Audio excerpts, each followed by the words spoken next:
دیکھیں گے کہ آل کلیم جو کاسٹ کلیم بنائیں گے نا جی، اس میں آپ کو ایک میتھمیٹیکل رجحان رکھنا پڑے گا. اچھا، ایکسلریشن کاسٹ یہ دیکھیں جی، ایک تو ہوتی ہے ایکسلریشن کہ جی میں اپنی ہی وجہ سے reasons attributable to the contractor I could not keep the pace of progress. ایک دم کلاس 46 کا نوٹس آتا ہے انجینئر کی طرف سے، speed up, you are falling behind the schedule. یہ سیلف ایکسلریشن ہوتی ہے. ایک نوٹس وہ دیتا ہے، دوسرا نوٹس دیتا ہے بھائی پڑھاؤ، رفتار بڑھاؤ، execution of work improve upon the pace at which you are working because it is not my responsibility. کہ آپ پھر وہ واچ کرتا ہے انجینئر کہ has it got additional resources to the site, machinery لایا ہے، مین پاور لیا ہے ایڈیشنل، تاکہ he can accelerate and meet the pace of progress that he was suppose to keep throughout the construction period. وہ self acceleration ہے جی، اس کی کوئی قیمت نہیں ہوتی. دیر از نو کاسٹ، دیر از نو ایکسٹینشن ٹائم.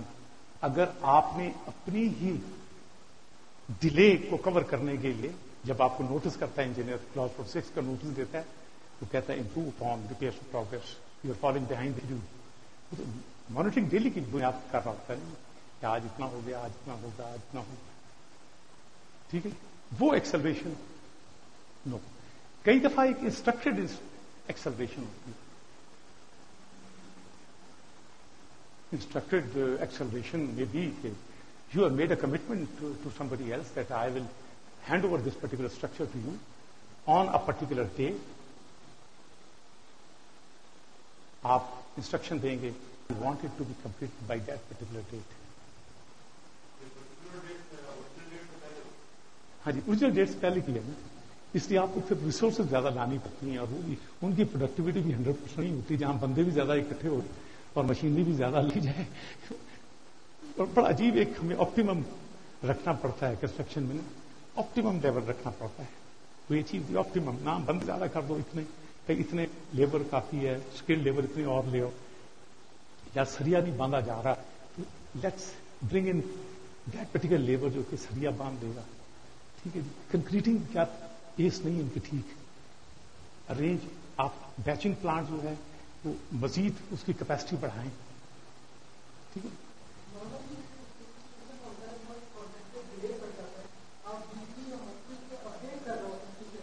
کیا چیز ہے؟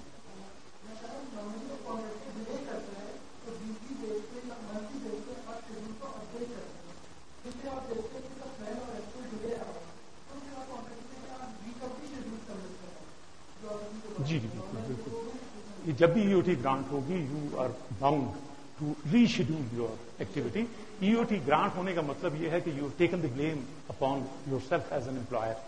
ٹھیک ہے، اس لیے آپ اپڈیٹ کرتے ہیں اپنے ہاسپٹل.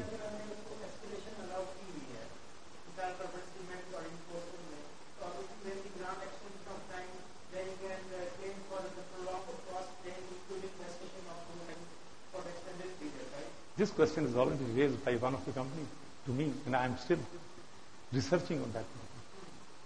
کہ کیا اگر ایک particular contract میں let it be a fixed price contract, escalation نہیں دیتے، ٹھیک ہے، لیکن اگر ٹائم ایکسٹینڈ ہو جاتا ہے، میں نے تو یہ رسک آف ایسکلیشن کو ایبزارب کیا تھا یونٹ ریٹس میں at the time of preparing the rate analysis اور دی ٹینڈر. اس میں نے کہا تھا کہ جی اتنے میں اتنی ایسکلیشن کا خطرہ ہے اسپیسیفائڈ مٹیریلس کا، اس کو میں اکاموڈیٹ کر دیتا ہوں یونٹ ریٹس میں. لیکن جب یہ ایکسٹینڈ ہو جاتا ہے U T, common sense says یار جو پارٹ آلریڈی یونٹ ریٹس میں شامل نہیں ہے اس کی کمپنسیشن وہ نہ. ایسکلیشن کے لیے اس نے ٹھیک ہے، اس نے escalation as well as inflation کو کور کیا، آپ نے ایک ایسٹیمیٹ کیا، چلو ایسٹیمیٹ غلط کیا تو اس کی غلطی ہے. کئی دفعہ انڈر بڈنگ بھی تو ہو جاتی ہے، 25 کروڑ انڈر بڈ کر کے بیٹھے ہوئے ہوتے ہیں. ٹھیک ہے، اور آپ نے اگر بڈ میں اکاموڈیٹ ساری رسک کر لی، اور یہ جب ایسے کانٹریکٹ جس میں ایسکلیشن نہیں دی جاتی، ایسکلیشن کلاز نہیں ہے، اگر وہ ایکسٹینڈ ہو جاتے ہیں پیریڈ، تو کیا اس نے اس particular risk of escalation in the extended period کو اکاموڈیٹ کہیں کیا ہوتا ہے؟ اس پیارے کو اوریجنل کمپلیشن پیریڈ کے مطابق بنایا تھا. To me if somebody asks me a question straight, I'll say there is an entitlement for every risk which has not been catered by him in the tender. If that risk he faces as a contractor, at the time of tender, he could not foresee that risk. So you could not foresee events would occur in which delay would take place. ٹھیک ہے نا. EOT grant ہو جائے گی. EOT grant جب ہوتی ہے اس مطلب ہے employer has taken the burden on him. It's due to it is I am the one to cover the risk.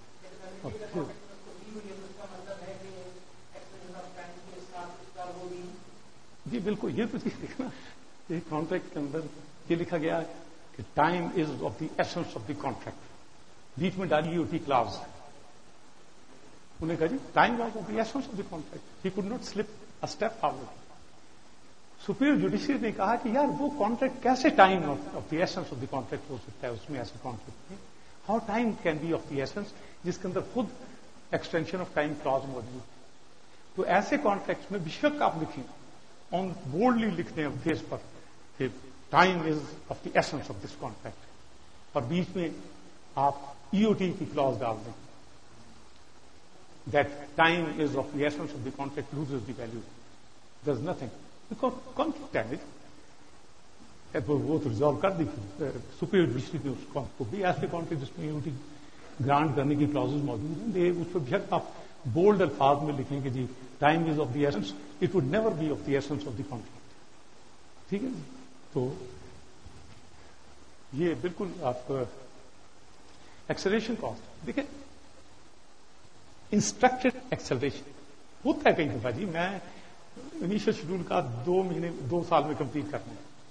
بعد میں پتہ لگا کہ نہیں یار وہ تو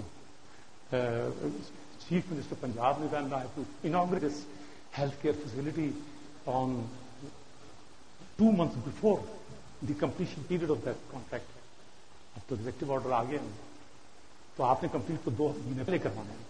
تو you will give an acceleration instruction to the contractor to complete to revise his class booking program and complete the project earlier than whatever was the original completion period. ٹھیک ہے جی. یہ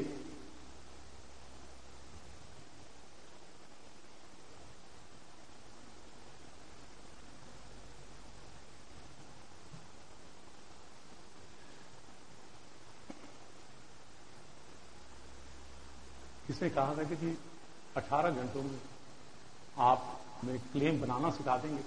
میں نے کہا مجھے 28 دن لگتے ہیں ایک کلیم بنانے میں. It takes 28 days to prepare a claim. So how I can make you a claim maker within 18 hours? وہ ہے کہ انٹروڈکشن. اب ایک تصور کلیئر ہو جائے نا جی پھر آپ دیکھیں. آئڈلنگ دیکھیں آئڈلنگ کاسٹ کلیم میں آپ نے آئڈلنگ آف مشینری ریسورسز ہو رہی ہے, آئڈلنگ آف مین پاور ریسورسز ہو رہی ہے, اور آپ کے ان یوٹیلائزڈ اوور ہیڈز ہیں جی. اوور ہیڈز کا تو میٹر چلتا رہتا ہے نا جی. آئڈلنگ میں بھی اوور ہیڈ میٹر تو چل رہا ہے نا. بندے تو کھانا کھا رہے ہیں, میس بھی جمع دوایا, بجلی پہ جگمگاتا وہ کیمپ وہاں پر, جنریٹر بھی چلایا جا رہا ہے ادھر. وہ سارا کا سارا اوور ہیڈ ایکسپینسز جو بھی ہیں وہ آئڈلنگ کاسٹ کلیم میں ان یوٹیلائزڈ اوور ہیڈ جو ہے نا جی وہ بھی شامل کیے جاتے ہیں. Idling of man power, idling of machine resources.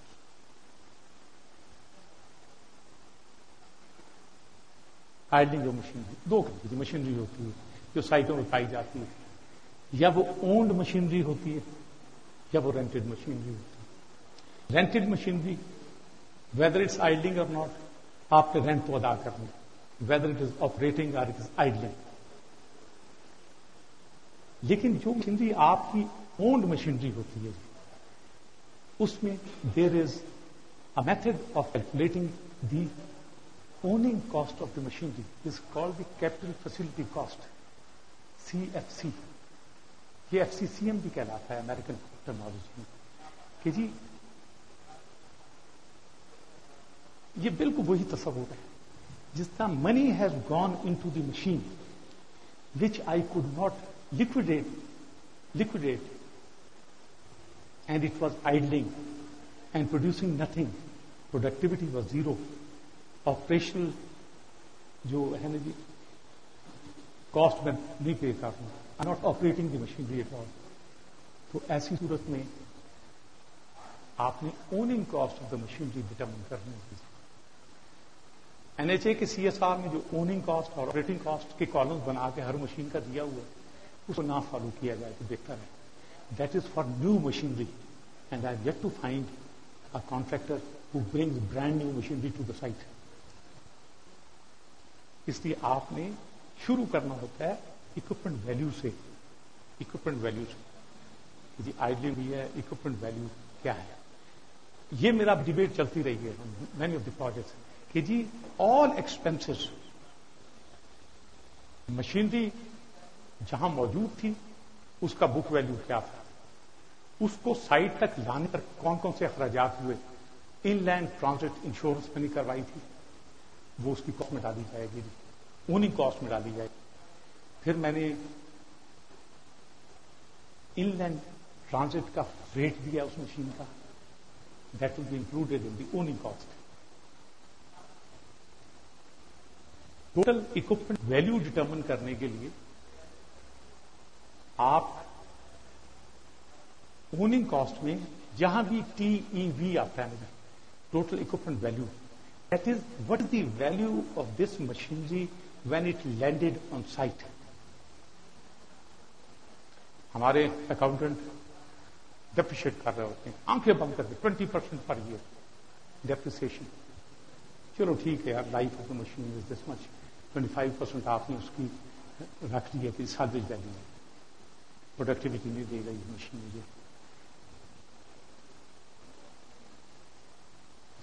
یہ مشینری کا جو ایک چیز بڑی ٹرکی ہوئی and we prepared the claim, we said no book value will be amended. اور ہم نے امینڈمنٹ کلیم پیش کیا 50 کروڑ کو کہ جی آئیڈلنگ کاسٹ میں جو ہم نے book value of the machinery لی تھی اس میں ہم نے یہ چیز تو کیٹر ہی نہیں کی کہ during idling the machinery would depreciate at half the rate of its operational depreciation. 10% پہ ڈیپریشیٹ ہوگی. اگر آپریشنل ڈیپریسیشن